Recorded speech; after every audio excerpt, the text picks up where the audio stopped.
part of this video is inspired by Yossi. Okay. Now we're gonna this week we're gonna get paid back for last week. That last week we were overtime, and this week in Mitzvah we should be under the time. Okay, we're gonna start Halacha Gimel. We're gonna literally start it. Okay, it says Sakinim, knives, Magilim b'Klivishin and Mutarim. You could kasher a knife with Hag'alah, and they become mutar. Now, that sounds like a very obvious thing. Well, of course you can kasher a knife. Why not? Why should you think that? And so the real answer to that question we will not understand until we get to Halacha Dal and Halacha Vav. This is really an introduction. This thing about knives is really out of place. Really, the Machaber is still talking about Libun. Okay, the first bunch of halachas have to do with Libun. But in order to understand about Libun, we have to read Halacha Dal and Vav. So this is an introduction to that. So I'm not going to explain what the point here, why this didn't just plop in here that knives can be kasher. You see a little remnants of it in the Mishnah Berurah about it, but it's really coming in the later halachas. When we do those halachas, more like Daled, we'll really understand that better what's going on here. But anyhow, so the Machaber says you can kasher a knife with Libun, with Hag'alah, and the only thing that I will point out now is that in truth, that din is dependent on kulas, at least the way they use their knives. Not the way we use our knives, but for the way they're talking about it on kulas, and therefore there was a minhag to buy new knives, to not use old knives of Pesach. Okay, they used to stick their knives into the fire, like to poke and check something of this and that, which we don't really do so much. So there was such a minhag to have new knives of Pesach and not be samech on the kulas that are involved in this din. Okay, the kulas, again, that I'm not explaining, but there are kulas involved in this din, and that's such a minhag. Okay, so we're going to really talk about this two side points. That's as much as the Machaber we're doing. Two side points having to do with this thing. One is, usually if a kli, this is the part from Yossi, usually if a kli is used for cold, how do you kasher it? You rinse it out, you clean out the be'en, and you're ready. There's no bleeds, you just be'en. But there's a special thing, which is that if you use a knife to cut something, then then you need a higher level of cleaning. You don't need to just clean the kli. You need to do what's called ne'itza. Ne'itza means you stick it into the ground, into somewhat hard ground, 10 times, and that somehow makes the kli ready to be used. What's the reason? So the Taz and the Shach bring, it's a Shiloh and the Rishonim, what's the reason why a kli needs ne'itza? So why don't you just clean it off? Either because you need ne'itza, because there's a certain amount that the end gets stuck on. Since you cut with a knife, for whatever reason, it leaves a trace of a be'en on it that doesn't get cleaned in the regular cleaning. Or because even though you're cutting something cold, or minimally, or like lukewarm, such a thing still makes a tiny amount of bliya. And that tiny amount of bliya is taken out by what we call ne'itza, by sticking to the ground. There's no heat involved in that either, but a tiny amount of bliya comes out. Either way it is, we understand it as it's not from the Torah. It doesn't say in the Torah that such a thing called ne'itza. It's a Kabbalah Kachbalta. Just like the bliya went in, either the bliya went in or the end got stuck on through cutting something, then sticking something into the ground is a replication of that. It's a way of repeating that in a person of heter to either get the be'en off or somehow get this bliya out. Okay, that's a din in your day. The other simon in Kuf Chafal, the other simon about Hag'alah, it says this thing called ne'itza. So people assume that since this din is ne'itza, it's like made up by Chazal, made up in the sense that it's not in the Torah. It doesn't say you should kasher with ne'itza. So therefore, what would be if you want to clean something in a different way? Instead of doing ne'itza, you came up with a new thing, which is what we're talking about this week. You want to use steel wool to clean the kli. You're not going to clean it regularly. You're going to use a really strong way of cleaning. You're going to put it through a CIP. You do something that's much more serious cleaning method. So this is meant. It's understood that this is practical. This is something that's practical. If you have an extra amount of bliya, a tiny amount of bliya, or an extra amount of be'en savan, you do like this. So if you do a really serious cleaning, then you manage to get it off better. So you don't still what's going to do it. That's usually assumed. The case that we talked about this week, which is a common case of this din of ne'itza, is cheese wires, which is when you make cheese, the cheese comes out in these huge blocks. They want to slice it into smaller size pieces that are good for sale. So where they do it, the knife stands still, and the cheese passes right through it. Same thing for potatoes. You just the blade, in this case, it's like a wire, just stands still, and the things get pushed through, and they get sliced up. So when those things have to be cleaned, everything's cold. So in theory, the thing is you should have to do ne'itza. Now, ne'itza is ridiculous. You can't do ne'itza on a thin wire like that. It's not even physically possible. Forget about that. The company couldn't do it. So many say is what you do is it's fine. Just clean it very thoroughly.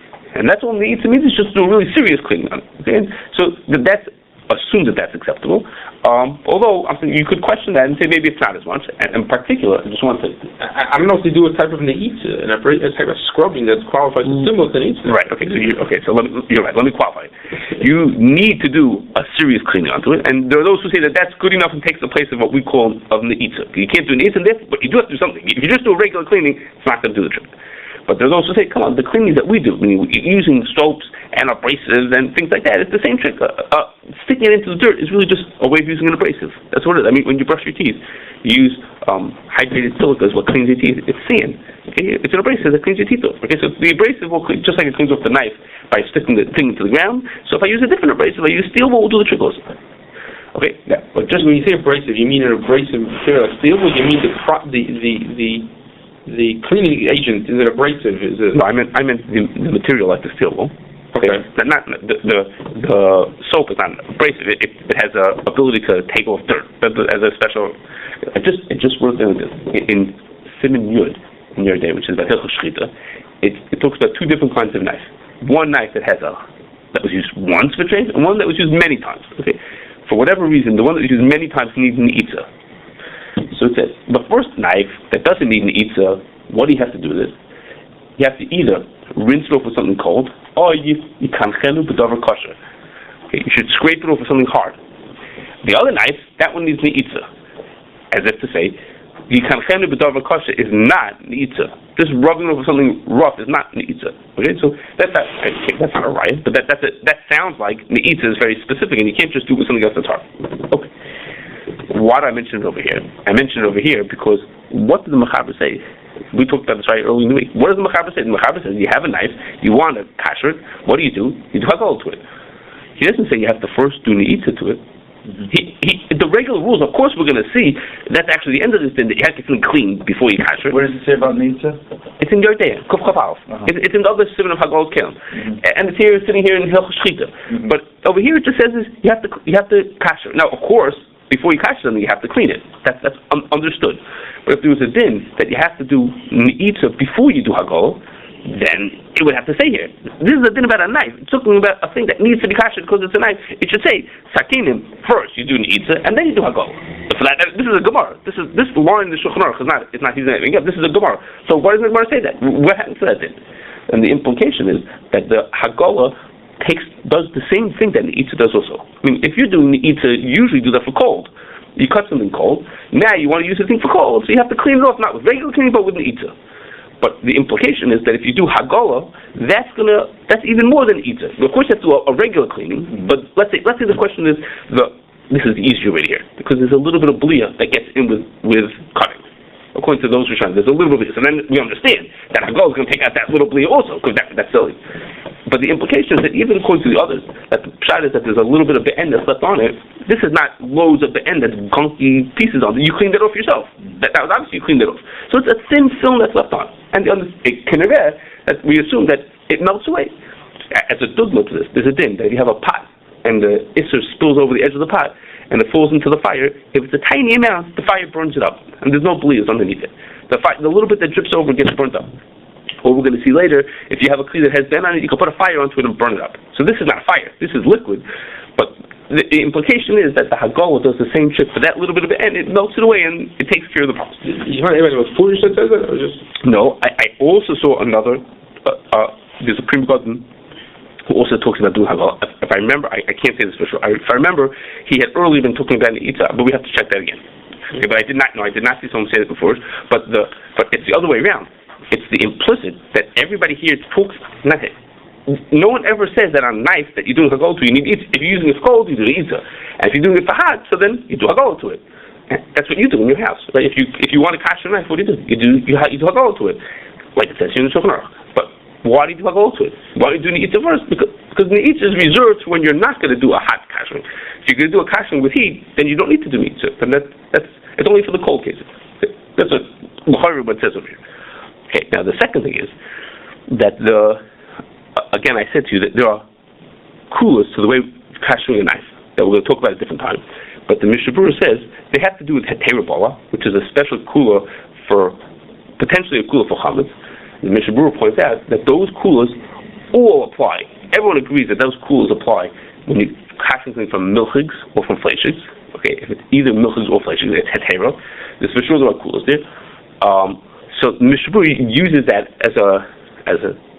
He mentions here that you should just hold on a second. Even though that's true that in din there are kulas of kashering from milchigs or from fleishigs, or for that matter from milchigs and fleishigs, should I say? Because if a kli is a fleishig or kli, and then there's Ein Ben Yermir by mistake you use it then for milchigs, so it's milchigs and it's fleishigs, but it's not treif. It's not possible to hold. It's milchigs and fleishigs, so it has kulas because it was used for milchigs, it was used for fleishigs, it was only used for heter. But the Mishabur brings that in tough test. Okay, Simon tough test is in Hilchos Yontif. It's a tough kuf test. Hilchos Yontif. It says the Magen Avraham brings a minig there to not kasher from milchigs to fleishigs, or from fleishigs to milchigs. Okay, what's the reason? The Magen Avraham says the reason is because if you would be allowed to kasher, if you'd be comfortable kashering back and forth, you'll end up having one set of dishes or one set of pots, and you're setting yourself up for problems. One day you're going to forget. I mean, obviously, if you have only one set of pots, who's going to remember whether the pots are fleishigs or the milchigs, and you're going to end up using them incorrectly. Okay, so that's what the Magen Avraham says such a minute. The Mishnah also brings that the Chassam Sofer says that once you kasher something, let's say for Pesach, okay, so you have a pot and you kasher for Pesach. Now, once it's kashered, there was a fleishig pot and it's kashered. Once it's kashered, it's parv. It's completely nothing. That goes back to the way it started. So now, if you want to make it milchigs, that's okay. You didn't kasher it from fleishigs to milchigs, and of course, this goes together with the. What do you say? Once it's treif? Once it's parv, you made it kosher Pesach. Now you can make it to whatever you want to, because now it's parv. And of course, this goes with the minig. The minig is not to have one set of dishes. So if it happens that you kasher it for Pesach, so that's not the case we're talking about. The minig is to avoid people having one set of dishes. Right. So you kasher it anyhow, it becomes treif. So also the same thing became treif. Right. And not only that, the Pri Megadim said that's what people used to do. If they wanted to make something that was milchigs, fleishigs, or fleishigs, milchigs, they would make a treif first. They would on purpose make a treif. They would on purpose make a treif. Now they say, hey, I have to kasher it. Once they kasher it, then they're allowed to. Right. Okay?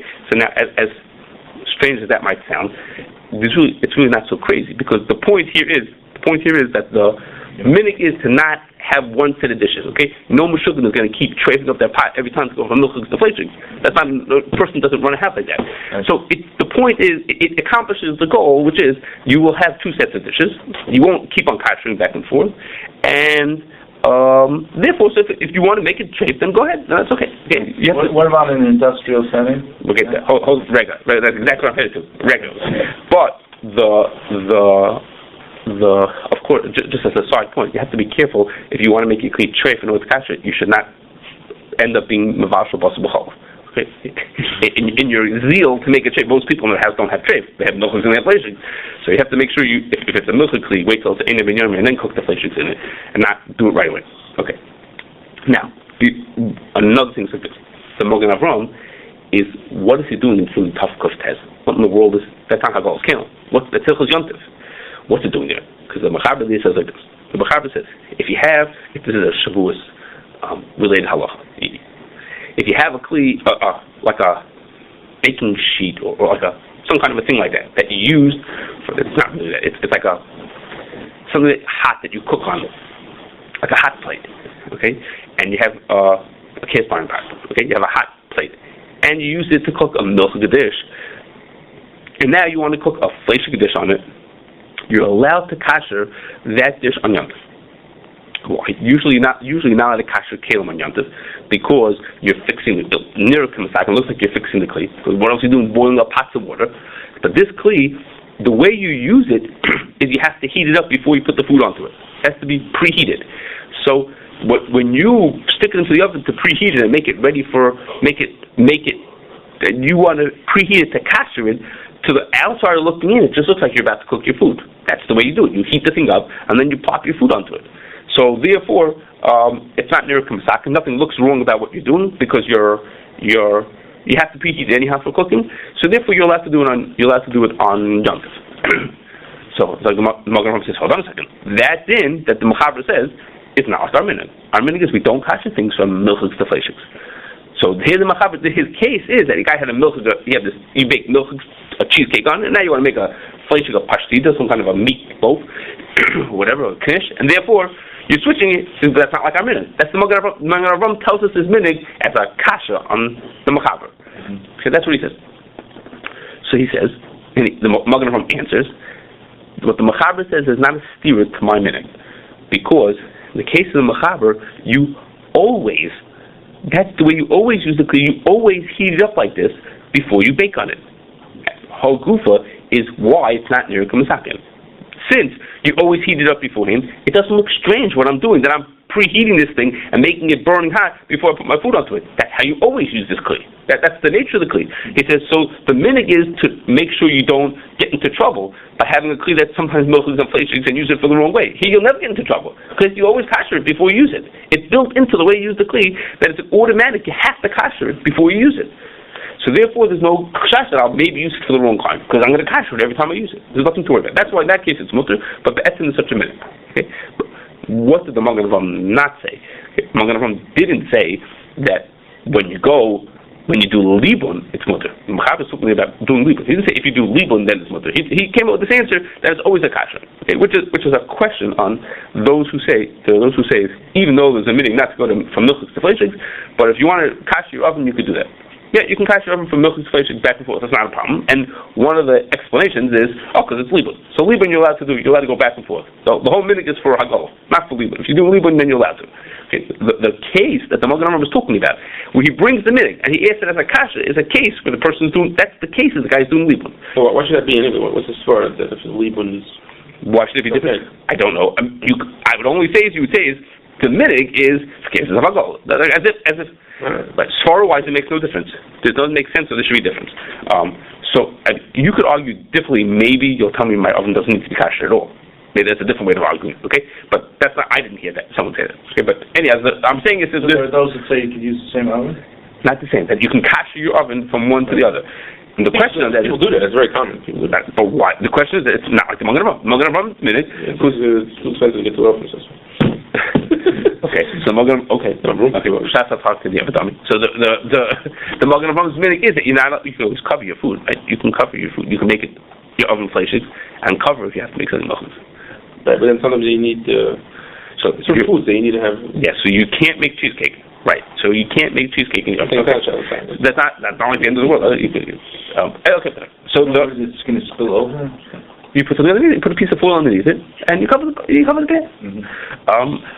Okay, so anyway, I'm just saying is that there are those people who say that, and it's l'chayra, the Magen Avraham's case that he's talking about, and the kasha he's asking is about libun. That's exactly what he's talking about. Okay, what you said, I was about to mention anyhow, which is that Rabbi Shechter likes to say, if you think about the svara of this minhag, the svara applies to a person who would do this all the time. He says, but if someone has a mistake, they have a power of a knife, okay, and by mistake they use it to cut a piece of hot meat. Okay, by mistake, one of the things that used for the other one. Okay, so then there's no such minhag. The minhag is for when the person should be regularly in that kind of a mode of switching back and forth. But if something goes wrong, like in your case, it's spilled. Okay, he covered his cheesecake, he covered his lasagna, he put it into the oven and he baked it. And somebody knocked it over and the whole thing fell over his oven. He made his oven tray. So then there's not such a minhag. The minhag is just for the case of a person doing this every day, or just being in that kind of a mode of having one pot and using it for both. But if there's a mistake happens, that's there's no problem going from flesh to pirate anyway. Why not? There's no going from flesh to milk. If you want to use pirate, there's no such a thing. What's the minhag? Don't use kalim. Don't kasher kalim back and forth, because you're going to end up making a mistake. You're going to forget its status when you go from one to the other. If you have a pot, and today I make lasagna in it, and tomorrow I make chicken soup in it, so then I'm going to eventually lose track of what's going on. So the same thing is for parv. What's the difference? The clear that if I use it for milchiks and parv, or milchiks and fleishigs, that's the same thing. If I'm going back and forth between milchiks and parv, what can go wrong? I can end up using when it's in milchiks, using it for parv. Because I can go and chop up the vegetables for my lasagna. I can chop them up when the knife is really milchiks. When I really meant, I would only do it when it was in parv. Well, and then what? You might eat it with fleishigs. And cook with fleishigs. I saw Beferish says that you could go from parv to milchiks. Who said that? It's on the Article, what's his book? What's his name? The Kashrus book. Okay, so what? Very forced. Very forced. Okay, so we'll have to look it up. Okay, so what the Magen Avraham says, l'chayra should apply in either case. You're saying it's because it's a harder chash. I have to make the mistake and then use it for the other. It's some milchiks to fleishigs. It doesn't say. I know, but think about what the reason is. But the reason is that because you're going to setting yourself up to make a mistake. Okay, I will look at Rabbi first and see what he said. See what we can see what the reason. Okay.